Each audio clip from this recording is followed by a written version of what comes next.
The Argentine football superstar Lionel Messi has said he hopes to keep winning at his first press conference as a player at Paris Saint-Germain. The 34-year-old signed a 2-year deal with the French club following an emotional departure from Barcelona, the club he joined more than 20 years ago when he was just 13, before he went on to win 6 Ballon d'Ors and become arguably the greatest footballer of all time. Here's Messi speaking earlier. I still want to play, I still want to win, as I wanted at the first moment of my career. And with this club, the staff, I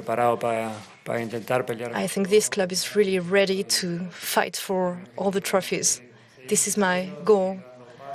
I want to keep growing, keep winning titles, and that's why I come here to this club.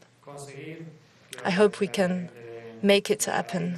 Well, joining me now is Dr. Dan Plumley, who's a sport finance expert at Sheffield Hallam University. Thank you very much for joining us here on the programme. I mean, we know what Messi can deliver on the pitch, but how big a deal is this for PSG off the pitch? Yeah, I think, of course, there's a commercial aspect to this that we can't ignore. So we know that he will command high wages. We've seen the value of the reported figures, which will be a significant cost for PSG. But the flip side of that is that this player also generates you some commercial deals that potentially you wouldn't have signed without him. So he is a global superstar. You know, he's considered arguably the greatest footballer of all time. So, yeah, there is, of course, an off-pitch impact of this as much as there is an on-pitch one.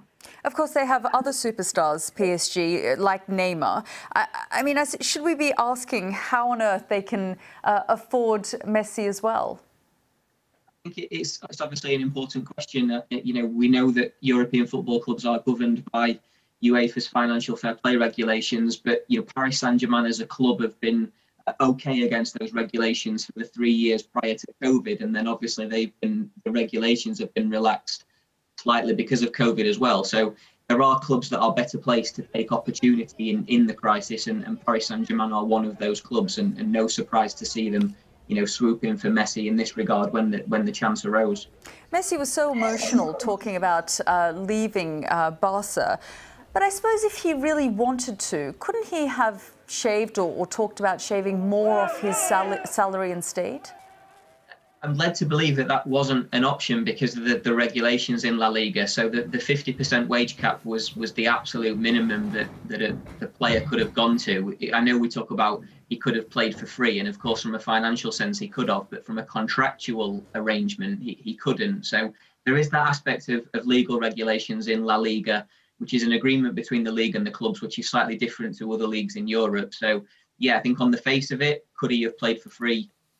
In a financial sense, yes, but contractually that wasn't an option, and hence we arrived at this point where Barcelona simply couldn't afford him against the figure they'd been set, and he had to move, and that was where we've ended up at this point.